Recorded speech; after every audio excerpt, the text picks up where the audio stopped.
Charlie Green, U.S. Postal Inspection Service. Keep your hands where I can see them. What is this? I just got home from my route. What is happening? Once is a mistake. Twice is suspicious. Charlie Banks Green Jr. did this for 4 straight years across hundreds of mail routes and left a paper trail for every single one. $1 million in stolen checks and EDD benefit cards for mail over 4 years, including a $7.3 million Treasury check. I'm a letter carrier. I deliver mail properly.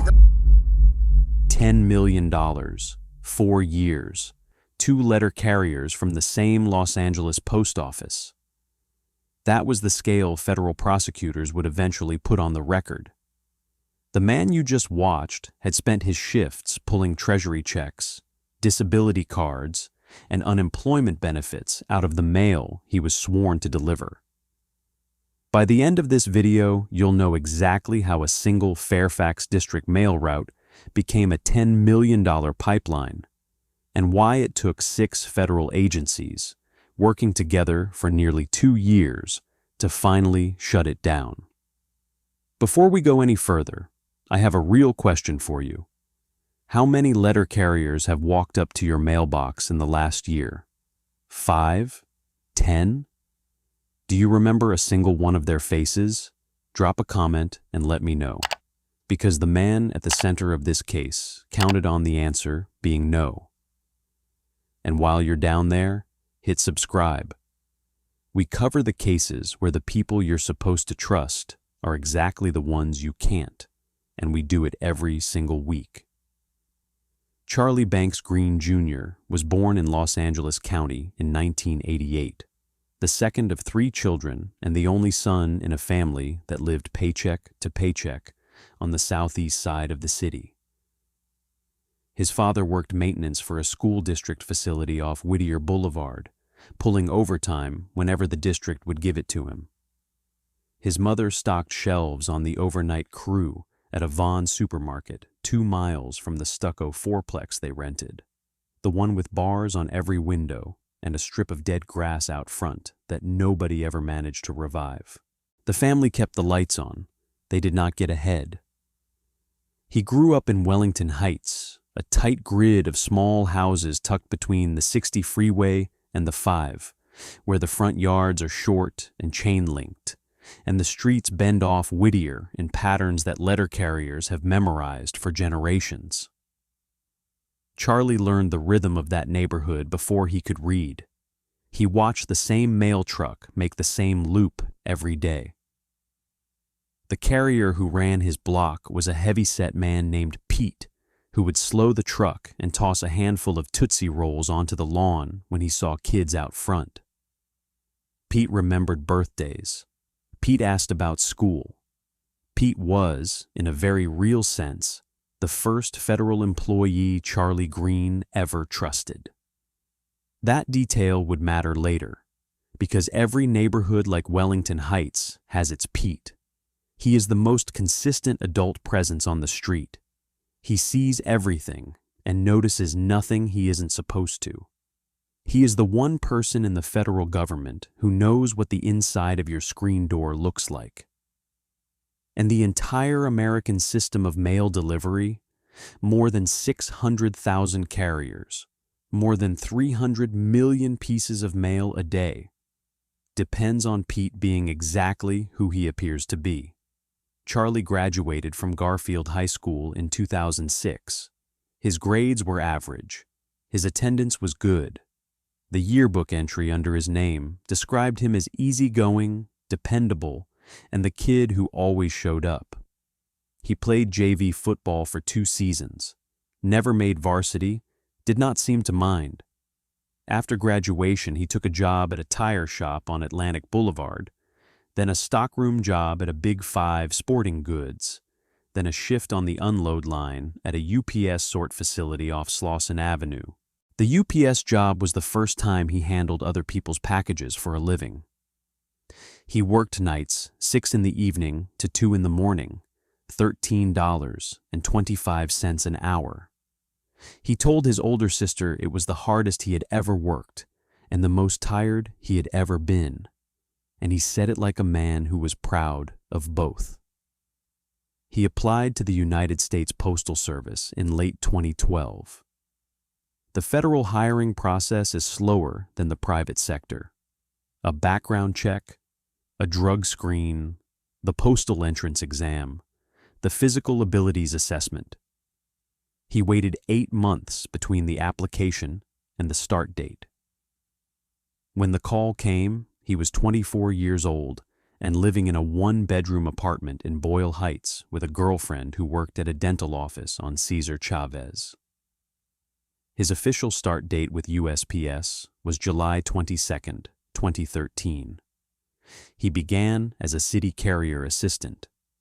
The entry-level position, no benefits, no guaranteed route, $16.06 an hour.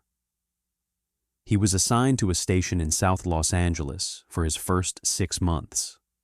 His evaluations from that period described him as reliable, respectful with the public, and showing strong attention to delivery accuracy.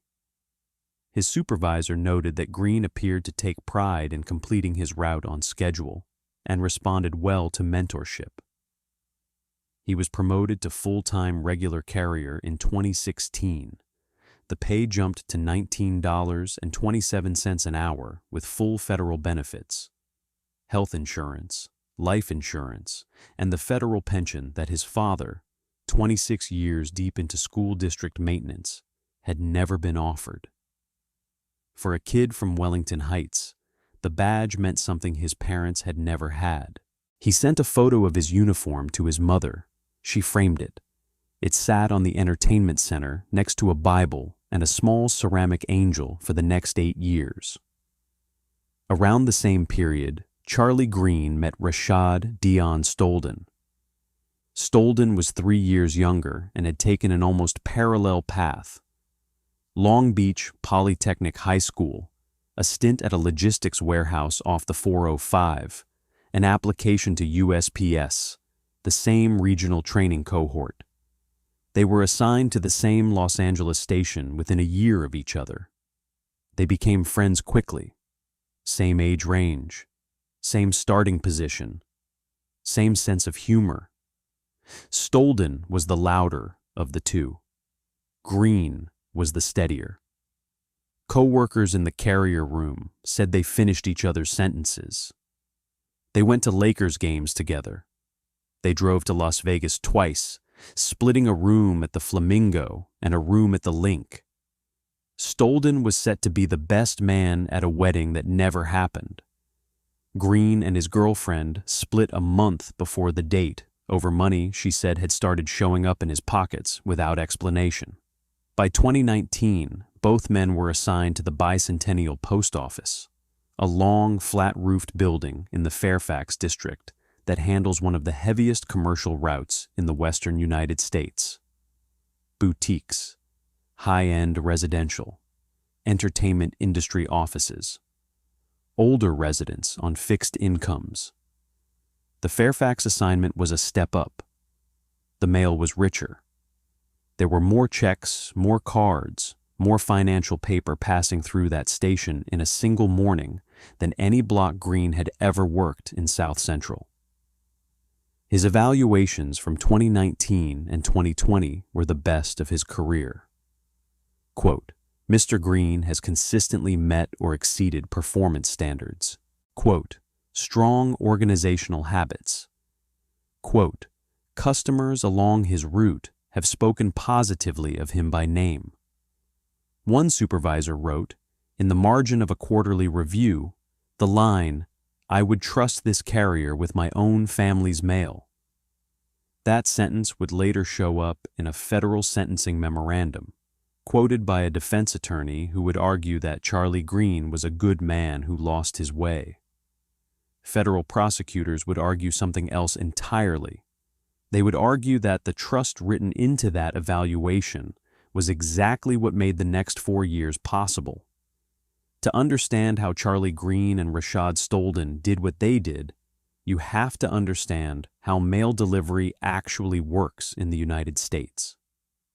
The Postal Service is one of the largest logistics operations on the planet.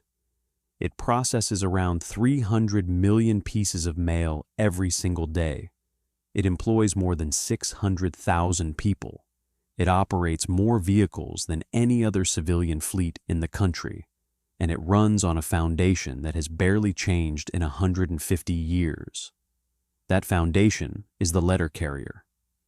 Every morning at 4 a.m., trucks roll into stations like the Bicentennial Post Office, carrying bins of mail that have been sorted overnight at regional centers.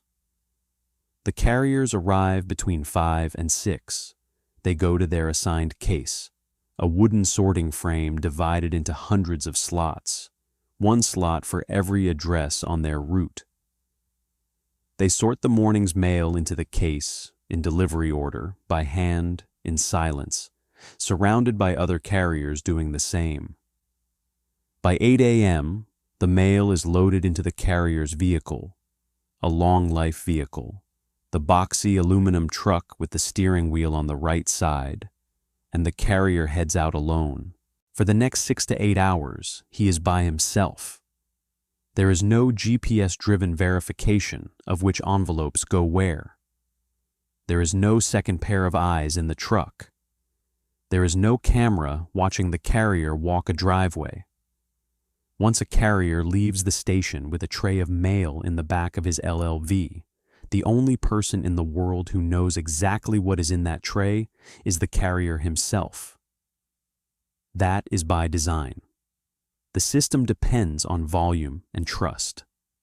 The Postal Service cannot afford, operationally or financially, to put 2 carriers on every route. It cannot afford to inspect every piece of mail. It cannot afford to inventory the contents of envelopes that, by federal law, it is not even allowed to open. The internal controls that exist are statistical. Lost mail is tracked in aggregate. Customer complaints generate inquiries only when they pile up past a threshold. A single piece of stolen mail almost never triggers anything. A pattern of stolen mail from the same route eventually does. But the pattern has to become loud enough to push past the background noise of an enormous system processing hundreds of millions of items a day, every day, in every state in the country. The Bicentennial Post Office serves some of the densest commercial mail in the western United States. The Fairfax district is a corridor of small businesses, high-end residential, entertainment industry offices, and a heavy concentration of older residents on fixed incomes. The mail moving through that station every day included payroll checks, escrow deposits, royalty checks, insurance disbursements, business reimbursements, and, most consequentially for this case, government benefit cards from the California Employment Development Department. The EDD card is a debit card. It is mailed in a plain white envelope. It is loaded with money that the state of California has determined a citizen is owed: unemployment insurance, disability benefits, paid family leave for a new parent. The card looks ordinary. The envelope looks ordinary. Both, in fact, are cash on paper. A carrier holding an EDD envelope is holding rent money. He is holding grocery money. He is holding the money the state has issued to a person who has lost work, or cannot work, or has just given birth and stepped away from a paycheck. The Bicentennial route carried thousands of those cards every year. So did every other route in Los Angeles County. The system trusted Charlie Green and Rashad Stolden, and every other carrier wearing the uniform, to walk those envelopes from the truck to the front door, slide them through the slot or into the mailbox, and let go of them. And for years they did. The first theft is not in the public record. The federal indictment says the conspiracy began in 2020. Prosecutors did not specify the exact date of the first stolen check. What the indictment makes clear is that whatever started in 2020 escalated quickly, ran continuously for the next 4 years, and ended only when federal agents finally walked through the front door of the Bicentennial Post Office with badges out. The mechanics were simple And that simplicity is part of what makes the case so unsettling. A carrier on a Fairfax district route has hands on every piece of mail before it leaves the station. He sorts it. He loads it. He drives it. He selects which envelope goes into which mailbox. A trained eye, and Green and Stolden, by 2020, had each spent the better part of a decade looking at envelopes for a living, can spot a check from across a sorting case. Treasury checks have a distinctive feel. The paper is heavier than commercial mail. The window is positioned in a specific spot. The return address from the U.S. Department of the Treasury is unmistakable. EDD envelopes are nearly as obvious to anyone who handles enough of them.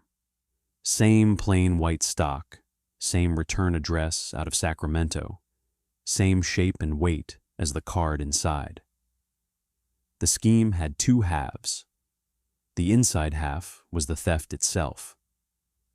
Green and Stolden pulled envelopes off their routes, sometimes from their own carrier cases during sort, sometimes from raw mail that hadn't been fully cased yet, sometimes from the back of the LLV after they had already left the station. Treasury checks went into one pile. EDD cards went into another. Other large value pieces, business payroll disbursements, settlement payments, royalty checks, escrow disbursements, went into a third. The volume grew steadily through 2020 and into 2021. Prosecutors would later estimate that, by the middle of 2021, the two carriers were pulling envelopes from their routes on most working days. Not one or two pieces, handfuls. The outside half was the cashing network, and that was the harder problem. Stolen checks and cards have no value on their own. A check made out to a specific person, or a debit card registered to a specific Social Security number, cannot simply be walked into a bank by a stranger. Banks check identification. They run names. They compare signatures. The two halves of the scheme needed each other to function. Stolden, by the prosecution's account, was the primary connector to the outside network. He sold the stolen checks to co-conspirators who used counterfeit identity documents, forged driver's licenses, fabricated Social Security cards, fake utility bills printed on home laser printers, to negotiate them at banks across the country. The EDD cards required a different exit route. The cards themselves came in the mail already issued in a victim's name and tied to a victim's account. To use one, you had to be able to answer for that victim. You had to have the date of birth, the Social Security number, the mother's maiden name, the mailing address. Stolden and his network purchased that personal identifying information from data brokers and stolen data marketplaces, then used what they bought to call the EDD customer service line and activate the cards in the victim's name as if they were the victim. Once activated, the cards could be drained at ATMs anywhere in the country, $400 at a time, until the daily limit hit. The communications recovered later would map the entire pipeline from inside the post office to the cash withdrawal at the other end. Text messages between Stolden and his buyers showed coordination on pickups, drop-offs, splits. The conversations were casual. They did not read like the work of hardened criminals.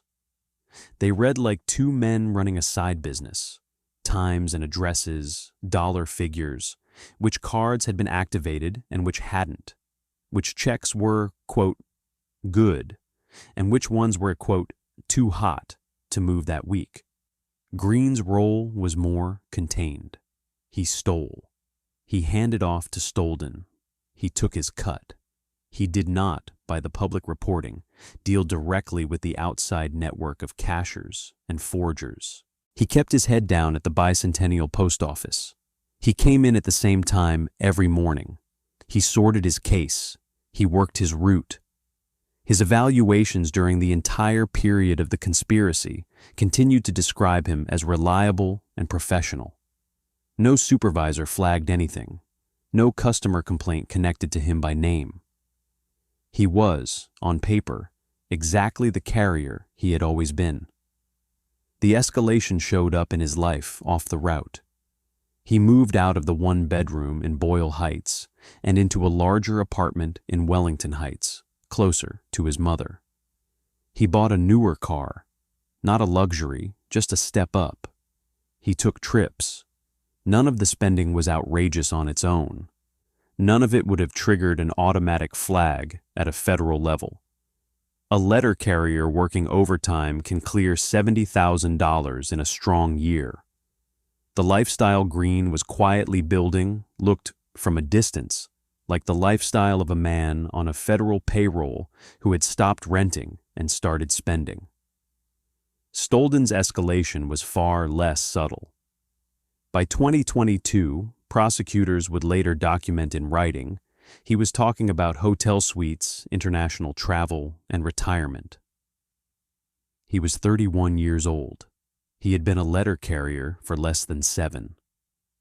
In June of 2022, the catalyst arrived in an envelope, a single piece of paper, a United States Treasury check. The amount on the face of it was $7,300,000. $7.3 million. Made out, prosecutors would later confirm, to a corporate payee whose name has never been released publicly. The check passed through a regional sorting center, was loaded onto a truck bound for the Bicentennial Post Office, was placed into a tray destined for Rashad Stolden's route, and never made it onto that route. Stolden pulled it. What Stolden did next is laid out in the federal sentencing memorandum. He sold the check to a co-conspirator. That co-conspirator did not try to cash it in California. He did not try to cash it in any state on the West Coast. He carried the $7.3 million Treasury check across the country to a bank in the state of Tennessee, nearly 2,000 miles from the Fairfax district mail route it had been stolen from. There, using counterfeit identity documents that match the corporate payee on the check's face, he deposited it into an account he had opened for exactly this purpose. The check cleared, the funds posted, and within days, that co-conspirator walked back into the bank, or into a series of banks, and withdrew more than $1 million from the deposit before anyone realized what had happened. While that money was moving, Stolden was on his phone. The same phone that would later be pulled into federal evidence. The same messages that would later be quoted line by line in front of a federal judge. The co-conspirator who had cashed the check was, according to court documents, sending Stolden lines about needing him and about wanting to retire. Stolden, for his part, was not weighing the moral cost of any of it. He was, according to the prosecutor's sentencing memo, weighing whether to spend his cut on a $13,000 hotel stay in Bora Bora or to upgrade to a $20,000 stay in the presidential villa at the Conrad. That is the contrast the federal prosecutor would later put in front of the court. A man deciding between a $13,000 suite and a $20,000 suite, while the EDD cards in his possession, the cards he had pulled from envelopes addressed to Californians he had never met, represented other people's rent, other people's groceries, other people's electricity, other people's children's school clothes. The $7.3 million check was the moment the case stopped being a quiet pattern of paper losses inside USPS data and became a federal priority. A Treasury check of that size does not vanish without somebody important asking why. The U.S. Department of the Treasury, specifically the Treasury Inspector General for Tax Administration, opened an inquiry. The USPS Office of Inspector General was already tracking aggregate mail theft losses out of Los Angeles County. The U.S. Postal Inspection Service, the federal law enforcement arm of the Postal Service itself, was already running parallel investigations into EDD card theft. Within months, all three agencies had connected the threads back to the Bicentennial Post Office. Within a year, U.S. Customs and Border Protection and the Coast Guard Investigative Service had been added to the task force, both for reasons that would only become clear later when prosecutors began tracing where some of the proceeds had been moved. Green, at this point, did not know any of this was happening. He was still on his route. He was still sorting his case in the morning. He was still walking the same Fairfax sidewalks. The federal investigation was, by design, invisible. That is how postal inspectors work. They build the case in silence. They let the suspect keep doing what the suspect is doing. They watch. They watched Charlie Green for the better part of 2 years. The investigation that brought Charlie Banks Green Jr. and Rashad Deon Stolden down was, in scale, almost out of proportion to 2 letter carriers operating out of 1 Los Angeles post office, 6 federal agencies, the USPS Office of Inspector General, the U.S. Postal Inspection Service, the U.S. Department of the Treasury through its Inspector General for Tax Administration, U.S. Customs and Border Protection, the Coast Guard Investigative Services, and eventually, the Major Fraud Section of the U.S. Attorney's Office for the Central District of California, with Assistant U.S. Attorney Andrew Brown taking the lead. The investigators did not need to invent evidence. The defendants had built it for them. The most consequential piece of investigative work was, in the end, the recovery and decryption of the defendants' own communications, text messages, encrypted app conversations. The kind of casual back and forth that 2 men running a side business will produce over the course of 4 years, when neither of them seriously imagines anybody will ever read it. Prosecutors would later describe the volume of those communications as voluminous. That is a careful, deliberate word. It is the word a federal prosecutor uses when the screenshots would fill a banker's box. And inside that banker's box, in line after line, was the entire architecture of the scheme. Which checks had been pulled and on what dates.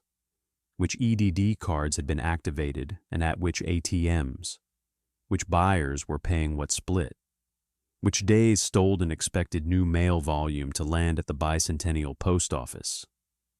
Which routes Green was working and which routes were producing the heaviest haul. The federal sentencing memorandum filed against Stolden quoted those messages in stretches. The line that the prosecutor underlined for the court, the line that would become the moral spine of the entire case, was about what was missing from the conversations, not what was in them. The prosecutor wrote that nowhere, across the entire voluminous record of Stolden's communications throughout the conspiracy, did he express empathy for his victims. Not once, not in a single message, not at any point in 4 years of stealing EDD cards loaded with the disability and unemployment benefits of working Californians did Rashad Stolden, in writing, acknowledge that the people whose cards he was pulling from envelopes were people at all. The contrast was deliberate. Because what Stolden was talking about, in the same volume of messages, was hotel suites, Bora Bora, the Conrad, a $13,000 room, a $20,000 villa, a retirement, a buyer messaging him about wanting to retire and needing him. We're about to get into the courtroom. Before we do, if this case is hitting the way it should be hitting, drop a comment and let me know where you're watching from, and consider subscribing. Cases like this one, where the betrayal is this ordinary, this quiet, and this easy to miss, don't get the coverage they deserve on the bigger channels. We do this every single week. The physical evidence supported the digital evidence. Investigators traced the Tennessee withdrawal of the $7.3 million Treasury check back through bank surveillance footage, through the counterfeit identity documents presented at the deposit window, through cellular tower data placing the cashing co-conspirator inside the bank on the relevant day. They traced EDD card withdrawals across multiple states, mapping ATM locations to the dates and times the cards had been activated. They identified buyers in the outside network. Several of those buyers were prosecuted in separate proceedings, court files that exist alongside Green's and Stolden's, but were never consolidated into a single trial because the federal strategy was to peel the network apart layer by layer, not to put it all on the table at once. By the time the Postal Inspection Service was ready to move on the two carriers themselves, the case against them was, in the federal phrase, complete. Prosecutors did not need cooperators. They did not need witness testimony from inside the conspiracy. They had the carrier's own words, they had the paper, they had the bank video, they had the ATM data, they had the route logs from USPS itself showing which days Green and Stolden had been at their cases and which days they had not. The case was unanswerable before either defendant had ever been told he was a target. The arrest of Charlie Banks Green Jr. was not a dramatic scene. It was, in the way that careful federal arrests always are, almost procedural. Federal agents from the Postal Inspection Service and the USPS Office of Inspector General came for him at the Bicentennial Post Office. They came in the morning, before he had finished his case. They came in plain clothes with badges visible and a federal warrant in hand. The other carriers in the room, men and women who had known him for years, who had stood at adjacent cases sorting their own mail, who had seen him every workday for nearly a decade, watched it happen. The agents did not raise their voices. They did not need to. One of them stepped to Green's case and asked him to step away from his mail. Green did. He set down a small bundle of envelopes. He turned around.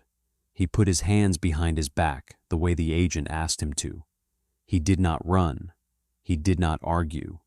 He did not, in that first moment, deny anything. The brief exchange that followed has not been released in full. What is known from the federal record is that the lead agent identified himself, identified the federal charge, and read Green his rights. The conversation that followed was short. Agent: Mr. Green, you understand why we're here this morning? Green: I think so.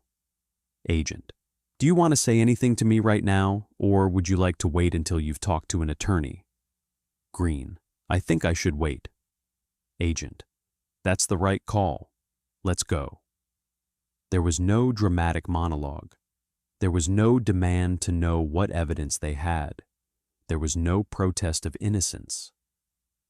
There was, the other carriers in the break room said later, only the silence of a man who had been waiting, somewhere underneath everything, for this exact morning to arrive, and who was, in some small, private way, almost relieved when it finally did. The agents walked him through the back of the station, past the carrier cases, past the wheeled mail carts, past the line of LLVs in the bay with their right-side steering wheels and their dented aluminum panels. They put him in the back of an unmarked federal vehicle. They drove him downtown. Rashad Stolden was arrested separately. The federal strategy was to never give the two carriers the chance to coordinate a story. By the time Stolden was processed at the federal courthouse in downtown Los Angeles, Charlie Green was already there. They did not see each other. They would not see each other again, except across a courtroom, for nearly a year. The federal charge against both men was the same: one count of conspiracy to commit bank fraud brought under federal statute.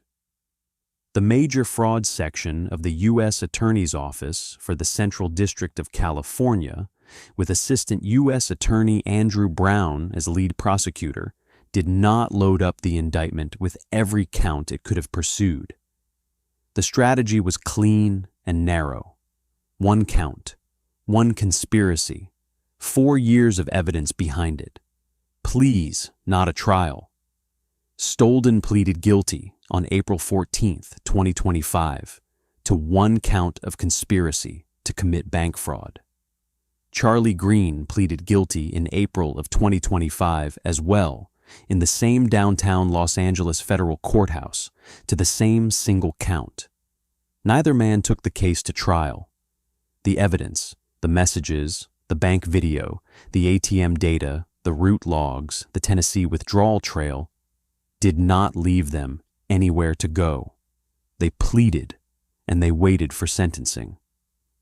Sentencing was set in front of U.S. District Judge R. Gary Klausner of the Central District of California.